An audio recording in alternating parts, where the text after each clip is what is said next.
Buenas noches. Vamos a empezar entonces con la charla de hallazgos críticos. Entonces, la idea es que a través de una serie de preguntas vamos a poner a prueba la capacidad que ustedes tengan para identificar estos hallazgos críticos y vamos a evaluar cómo los están comunicando. Y al finalizar esta sesión, espero que estén en la capacidad de poder reconocer y dar valor a los hallazgos críticos y recordar la ruta de comunicación acertada con el médico tratante para informar el hallazgo.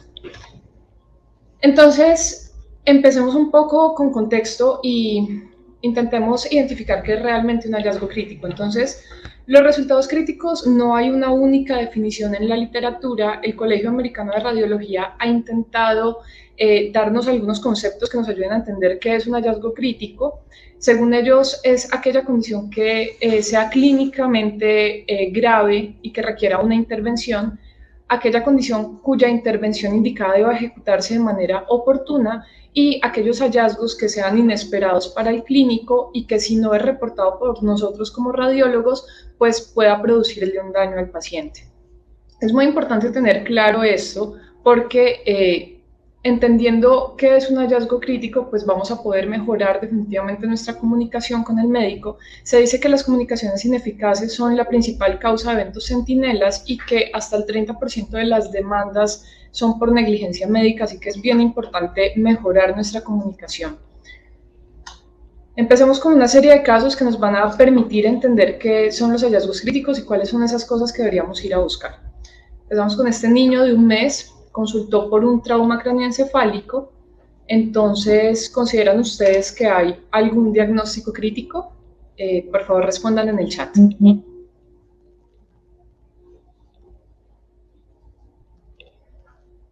Listo. Bueno, muy bien. La idea es que sí, definitivamente este bebé tenía un hallazgo crítico. Vemos una fractura en el hueso parietal izquierdo que se corresponde con el hallazgo de una colección extraxial laminar, pues que corresponde a un hematoma subdural característicamente hiperdenso y pues adicionalmente tenía un hematoma subgalear. Vamos con este caso acompañante de un niño de 13 años. Hace 2 días le habían resecado un tumor intramedular vía posterior. El niño presenta déficit neurológico y solicitan esta neuroimagen. Entonces, nuevamente, ¿cuál consideran ustedes que es el diagnóstico crítico?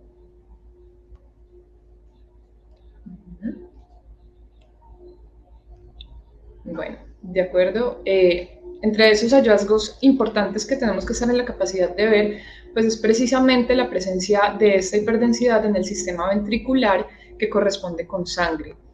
Adicionalmente, vemos que el sistema ventricular supratentorial se encuentra dilatado, tiene un índice de Evans aumentado que nos está hablando de una hidrocefalia, que en este caso, pues por la presencia de la sangre, nos dice que hay un proceso obstructivo y pues eso explica los síntomas neurológicos del paciente.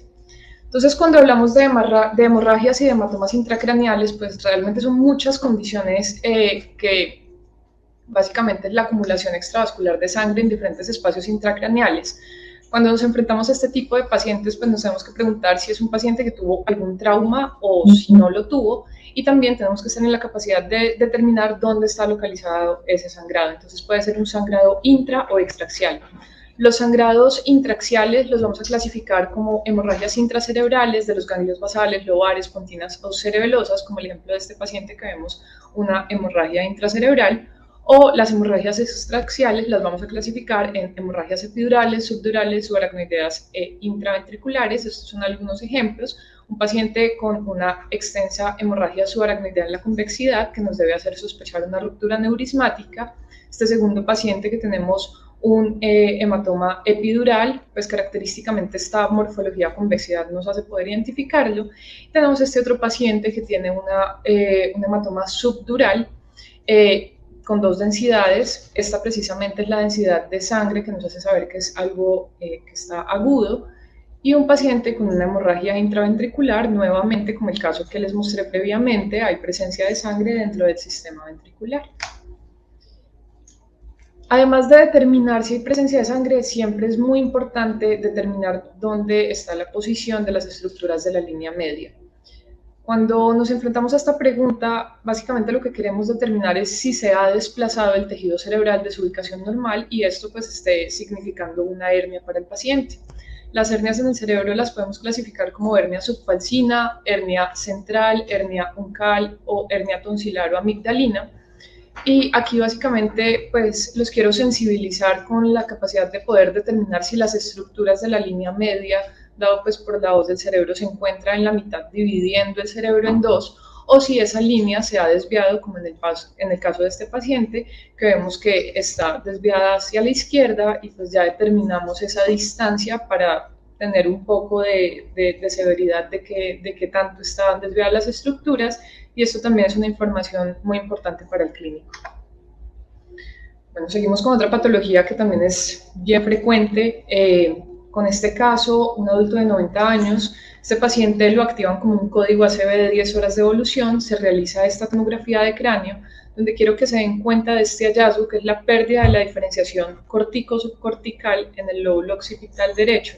Vemos cómo este paciente fue llevado a una resonancia magnética y miren cómo en ese mismo territorio hay una restricción a la difusión que ya tiene representación en la secuencia de Flair, es decir, que han pasado más de 6 horas de evolución y no tiene signos de transformación hemorrágica en la secuencia de susceptibilidad. Entonces, la pregunta es: ¿cuál es el diagnóstico crítico de este paciente? Pues efectivamente ya les demuestro que es un paciente que está cursando con un ACV. Veamos este caso acompañante, un adulto de 70 años, también lo reportan como un código ACV de 3 horas de evolución. Realizamos esta tomografía donde vemos esta hipodensidad en territorio de la arteria cerebral media. Se hace una angiotomografía donde no se detecta oclusión proximal y un estudio de perfusión donde tenemos un tiempo de tránsito que está incrementado y un volumen y un flujo cerebral disminuido. Este paciente también cursaba con un evento isquémico en territorio de la arteria cerebral media izquierda. Y este último, que es para ejemplificarles cómo la isquemia tiene muchas temporalidades. Este es un niño de 2 años con déficit neurológico, ya teníamos una resonancia previa donde habíamos informado que tenía isquemia. La isquemia es esta zona que se ve pues representada en la secuencia de difusión. Vemos como en el venil pues está hiperintenso y en el ADC está restringiendo.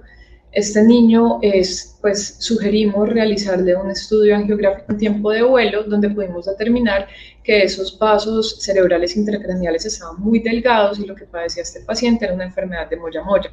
Específicamente en este contexto, si bien estamos ante un evento isquémico, ya era conocido, ya había pasado pues cualquier tiempo de ventana, y en este caso particular, pues este es un hallazgo crítico que no hay que reportar de manera emergente porque ya sabíamos que el niño estaba cursando con esta condición.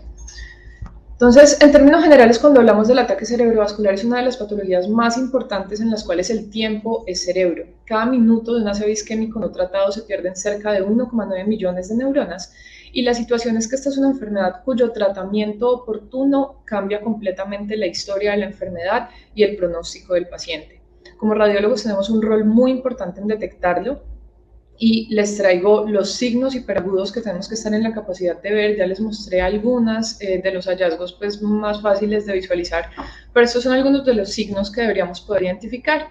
Este es el signo del vaso hiperdenso. Se puede ver toda la estructura de la arteria cerebral media, en este caso derecha, de una mayor densidad que está pues correspondiendo a la presencia de un trombo. También se puede representar como un signo del punto dentro de esa cisura de Silvio, o podemos tener el signo de los ganglios basales evanescentes, donde hay un borramiento de la definición de esos ganglios basales respecto al contralateral. O el otro signo hiperagudo es que la ínsula pierda su definición pues cortical, y este es el signo del ribete insular. Y por supuesto el signo clásico que pues más fácilmente puede ser detectado, que es la pérdida de la diferenciación cortico-subcortical con la hipodensidad que ya les mostré previamente. Bueno, vamos a movernos un poco a otro contexto. Paciente de 30 años, tuvo un trauma por herida por arma de fuego. El proyectil ingresa hacia la fosa craneal posterior, se aloja cercano al tentorio, y quiero que se den cuenta cómo tiene un hematoma subdural interhemisférico laminar, una hemorragia subaracnoidea. Pero en este tipo de pacientes que tienen trauma es muy frecuente que encontremos muchos hallazgos críticos. Entonces, pues, ¿qué es realmente lo importante? Encontrar todas aquellas condiciones que puedan estar amenazando la vida del paciente. Ya vimos intracraneales algunas, pero siempre es importante pensar que hay otras lesiones que pues si no les damos importancia se nos pueden pasar por alto y también eran bien significativas. Entonces, pues bueno, aquí vemos cómo hay descenso de las amígdalas, ya hablamos de las hernias. Y estas son algunas de las cosas que se pueden pasar por alto por concentrarnos en lo de arriba, que es precisamente una fractura de un cuerpo vertebral, hay compromiso del muro posterior, hay compromiso del foramen vertebral izquierdo. En la fase geográfica vemos cómo no hay opacificación de esta estructura vascular, lo que está sugiriendo una disección o una oclusión, y pues definitivamente esto también es algo bastante urgente que hay que manejar. Y con este caso pues doy apertura a otra de las patologías críticas, que es la fractura inestable de la columna. Para hacerlo muy fácil y pues por cuestión de tiempo, cuando hablamos de fractura inestable de columna, sirve mucho entender el concepto de las tres columnas de Dennis. Hay una columna anterior, media y una posterior. Particularmente esta columna media, cuando se compromete, que es el muro posterior del cuerpo vertebral, pues va a hacer un desplazamiento hacia el canal raquídeo y generar una compresión medular, que es una urgencia. Estos pacientes es bien importante que desde el abordaje inicial quiero aprovechar para recordarles la importancia del collar cervical. Con frecuencia pues tenemos tomografías donde identificamos, por ejemplo, este niño de 20 años que tuvo un accidente de tránsito con un trauma de flexión-extensión de la columna cervical y hay una fractura por traslación. Miren cómo el cuerpo vertebral de C5 se encuentra desplazado. Esto es muy frecuente que se asocie también a luxofracturas de las facetas articulares y se considera una fractura inestable de columna y compromiso de ese muro posterior. Estos son algunos otros ejemplos de fracturas inestables. La fractura de Jefferson, compromiso de ese anillo de C1, hay un compromiso anterior del anillo y posterior. La fractura de la odontoides, también se genera una inestabilidad de la unión cráneo-cervical, nuevamente una fractura por traslación que puede haber compromiso de las facetas, como por ejemplo esta que es una fractura de la pars de C2, que si es bilateral pues también es bastante grave, o una disociación atlanto-occipital en la cual literalmente se separa la columna pues de esa unión cráneo-cervical y es algo que hay que manejar prontamente. Bueno, ya nos vamos al abdomen. Este es el caso de un adulto de 60 años, presentó un abdomen agudo y pues el hallazgo es bastante evidente. Este paciente tenía un aneurisma fusiforme de la aorta infrarrenal y hay una discontinuidad de los contornos posterolaterales derechos con sangrado activo hacia el espacio retroperitoneal. Todo esto que ustedes están viendo acá es un hematoma retroperitoneal y pues este es el sangrado activo que se confirma tanto en la fase arterial como venosa. El hallazgo crítico, pues evidentemente es la ruptura del aneurisma con el hematoma retroperitoneal. Entonces, cuando hablamos de hemoperitoneo y hematoma retroperitoneal, pues tenemos que saber que la sangre tiene varios estadios y dependiendo de eso, pues va a tener diferentes densidades. Entonces, aquí un poco para recordarles las densidades, cuando nos enfrentamos a algo que es bastante líquido, pues tiene entre 0 a 10 unidades a Hounsfield, es decir, que se ve pues similar a esto, pero a medida que ya es un sangrado propiamente, como es el caso pues de este paciente que tenía una laceración esplénica, pues se forma un hematoma retroperitoneal y la sangre se va a ver hiperdensa, como ya lo veíamos en las tomografías previas. Las causas de hemoperitoneo son muchas, por ejemplo, los traumatismos abdominales penetrantes, la ruptura de embarazos ectópicos, de quistes ováricos, como el caso del paciente de aneurismas, la presencia de algunas neoplasias, pancreatitis hemorrágica o algunos pacientes que reciben tratamientos anticoagulantes pues también pueden sangrar. Y precisamente pues vamos a hablar de sangrado en el peritoneo, pues cuando está en el espacio peritoneal se llama hemoperitoneo y cuando está en el espacio retroperitoneal pues será un hematoma retroperitoneal como lo vimos previamente. Ya que nos pusimos a hablar un poco de estructuras vasculares, vamos con este otro caso. Este es un paciente que tuvo un accidente de tránsito, él iba conduciendo su motocicleta y se estrelló contra un poste. Nos llega esta tomografía que hace parte pues, de la tomografía que hacemos en los pacientes de politrauma y es evidente la fractura del húmero izquierdo, pero aquí hay un hallazgo bien importante y es que este desplazamiento de la cabeza humeral contra este arco costal está generando compresión de las estructuras vasculares. Este es un paciente que fue llevado a cirugía emergente para intentar salvar esta extremidad, sin embargo no se logró y tuvieron que amputarle el hombro. Entonces, cuando hablamos de lesiones vasculares, pues recordar que tenemos arterias, tenemos venas, las arterias tienen una capa media que está llena de fibras musculares más gruesas y eso la predispone a que curse con patologías como la disección, como en el caso de este paciente, tiene un aneurisma de la aorta ascendente, disecada y además rota hacia el techo de la aurícula. y las venas, por el contrario, tienen más tendencia a hacer patologías trombóticas.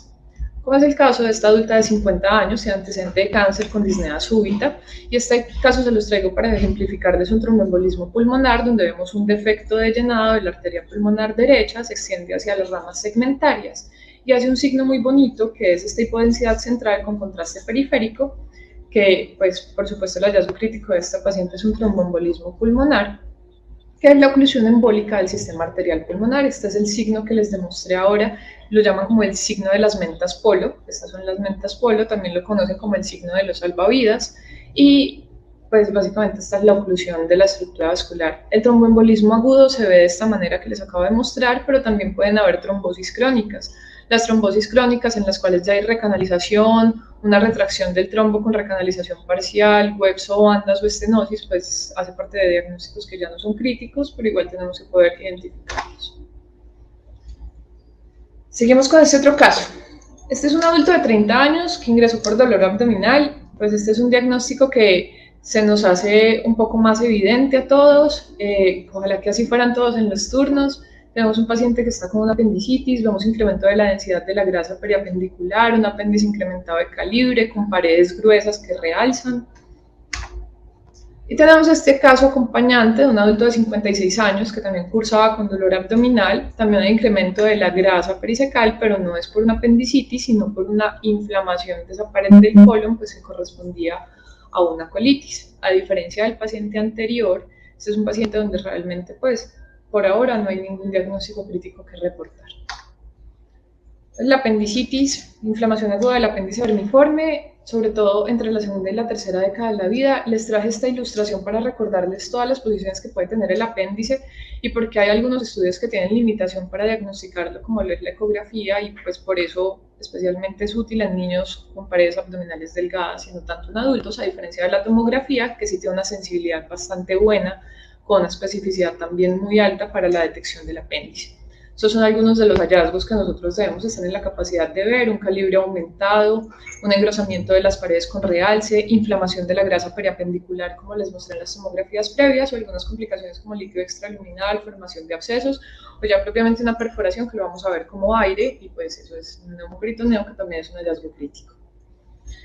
Para terminar con los casos ejemplos, pues de las patologías que al menos son las más frecuentes en nuestro servicio, les traigo este paciente, estas radiografías de dos pacientes diferentes, no nos dan información clínica, y aquí hay, bueno, este es bastante evidente, una pérdida de la trama vascular de este pulmón izquierdo, con un pulmón que se encuentra colapsado, esto es un neumotórax, versus este otro paciente donde el hallazgo es mucho más discreto, pero también tiene esto que es el signo del surco profundo, que pues también nos permite identificar el neumotórax. Entonces, el neumotórax es la presencia de aire en ese espacio pleural. Recordemos que el espacio pleural es un espacio virtual que está entre la pleura visceral y la pleura parietal, por lo general está adosado, pero hay algunos pacientes que por ciertas condiciones pues van a tener aire, sobre todo pacientes en contexto de trauma, aunque también puede ser espontáneo. Se dice que las radiografías de tórax pueden detectar hasta el 92% de los neumotórax cuando se hacen de pie. Cuando las hacemos de cúbito supino, que es la mayoría de pacientes, pues la sensibilidad es menor. Y hay algunos signos clásicos que podemos intentar identificar. El signo del surco profundo es pues uno de los que podemos identificar fácilmente, así como la relativa transparencia del hemitórax derecho. También puede haber un incremento de la nitidez de los bordes cardíacos, del diafragma, puede visualizarse pues el pulmón colapsado, como les mostré en la radiografía previa. Y bueno, esos fueron los diagnósticos críticos y un abordaje. De alguna manera intentamos hacerlo lo más sencillo posible para que todos nos familiaricemos con ellos y podamos detectarlos, desde el tecnólogo que hace la adquisición de la imagen hasta el radiólogo. Y ahora queremos hablarles un poco de cómo llegamos a esta lista de diagnósticos críticos y de dónde surge. Entonces, resulta que la Joint Commission, entre los criterios que evalúan en los hospitales de calidad, incluye la presencia o la definición exacta de qué son diagnósticos críticos. Dentro de eso, la recomendación es tener una lista que se construya entre radiólogos y el equipo clínico de cuáles cosas deberían manejarse de manera urgente. Hay muchas discusiones frente a las listas, porque de alguna manera las listas pueden como coartar un poco el ejercicio del radiólogo, de qué es lo que yo considero o no algo que deba manejarse de manera urgente. Y es ahí donde el juicio clínico tiene un rol bien importante, porque es que yo puedo definir si el paciente que estoy evaluando, bueno, ya tiene este diagnóstico crítico previamente reportado, entonces yo sé que no necesariamente en este momento es algo crítico, y ahí entra todo este juego de todo el proceso pues, médico que nosotros igual debemos realizar. Les quiero contar un poco de cómo ha sido la experiencia en nuestra institución. Después de educar al personal, de tener la lista claramente establecida y de cuáles son las ventajas de tener una lista, porque es que hay muchas instituciones que funcionan sin lista de diagnósticos críticos y la verdad es que esas instituciones se ha demostrado que tienen un menor reporte de valores pánico y por tanto pues les va peor a los pacientes. Entonces aquí les demuestro cómo antes en nuestra institución de darle orden a los hallazgos críticos, pues teníamos un reporte mucho menor a cómo es después de educar, después de implementar las listas, y eso incluye pues ampliamente a todo el equipo que está involucrado, desde tecnólogos y radiólogos. Entonces, pues en nuestra experiencia particular las listas han resultado ser bastante útiles porque nos dan un poco de norte y nos orientan hacia qué es lo que queremos estar reportando. En general, todo este proceso de comunicación es difícil y es que comunicarnos es difícil. La comunicación es el intercambio significativo de información entre individuos o grupos de individuos que puede ser bidireccional, multidireccional, que tiene muchos estilos, que tiene muchos emisores y receptores. Entonces, esta ilustración pues, nos muestra cómo cada una de estas cabecitas está intentando darle una información a alguien que puede ser captada de distintas maneras y que puede pues, ser transmitida también de muchas formas. Entonces, definitivamente cuando nos comunicamos, el éxito de una comunicación asertiva es cuando se está compartiendo el significado de aquello que queremos dar. Entonces, en la comunicación tenemos una experiencia en la cual nosotros intentamos manifestarle al clínico algo que estamos viendo y que consideramos que debe ser tratado de manera oportuna, la información que el clínico está recibiendo, y como esa información tiene también una doble vía en la cual pues hacemos como de alguna manera una confirmación de lo que estamos recibiendo, hacemos una confirmación de los hallazgos y del proceder, porque dentro de nuestro rol como radiólogos pues también podemos dar, por supuesto, algunas recomendaciones de estudios adicionales, de conductas o de seguimiento de las imágenes que se debería hacer. Hay un aspecto muy importante y es que cuando tenemos esa comunicación verbal, pues podemos comunicar claramente el mensaje y darnos cuenta de lo que el receptor está entendiendo. Pero nosotros muchas veces pues tenemos es el informe, que es finalmente la medida como nos comunicamos con el resto del mundo. Y esa calidad del informe es algo que pues ha ido ganando valor en el tiempo, porque en el pasado el informe era solamente para el médico solicitante del estudio. Hoy sabemos que los informes tienen un alcance para cualquier persona que ni nos llegamos a imaginar, y es por eso que el objetivo principal de los informes de diagnóstico pues sigue siendo clínico, pero también sirve para codificación y facturaciones adecuadas, también sirve para defendernos ante procesos legales, no solamente al radiólogo, sino también a todo el equipo que está detrás del paciente. Y en términos generales es por eso que el informe tiene que estar hecho con alta calidad, tiene que incluir todas las normas de puntuación, de gramática y de ortografía para que sea un reporte adecuado. Este es un artículo muy bacano que se publicó en la RCN hace muchos años, pues ya tiene más de 25 años de publicados, pero desde entonces ya se hablaba que un buen reporte debería tener unas 6 Cs, que es que sea claro, correcto, confiable, conciso, completo y consistente. Nosotros agregamos pues esta séptima C, que es la comunicación, y es precisamente aquel mensaje que estamos transmitiendo durante la lectura del reporte. Y estas son algunas características que quisiéramos que tengan muy presentes cuando estén haciendo sus reportes radiológicos. Según el Colegio Americano, esto es lo que debería incluir todo buen reporte: datos demográficos del paciente, información clínica relevante, y aquí sí es un llamado a los clínicos a recordar que nuestro rol como radiólogos, para poderles dar información precisa y entender un poco más el contexto del paciente, pues implica que nos den datos clínicos. La estructura del cuerpo, materiales y métodos. Recordemos que nosotros hacemos una intervención cuando tomamos una imagen, exponemos al paciente a radiación, exponemos al paciente a medios de contraste. Siempre es importante reportar cuánta radiación dimos, qué tipo de medio de contraste utilizamos, qué dosis y cuáles fueron las secuencias o el tipo de estudio en el cual hicimos la adquisición. Los hallazgos, las limitaciones que tiene el estudio y siempre intentar resolver las dudas que el clínico nos transmitió.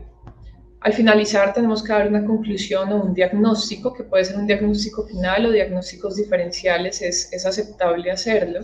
Y por supuesto, como les expliqué previamente, dar recomendaciones de seguimiento o estudios adicionales que le ayuden al clínico a clarificar el diagnóstico.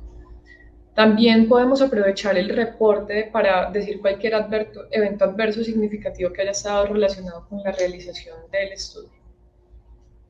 Y estas son algunas de las palabras que deberíamos evitar cuando hacemos los reportes, porque pueden generar bastante confusión según la literatura. Entonces, cuando no somos muy precisos, cuando empezamos a divagar en los reportes, pues eso le quita bastante confiabilidad y no va a ser tan útil para el clínico. Estas son algunas de las opciones que no deberíamos utilizar en nuestro lenguaje diario. Les quiero compartir esta escala de certeza diagnóstica. Creo que es algo bien importante que los clínicos también conozcan y en general todos lo tengamos un poco más claros, y es la escala de confiabilidad.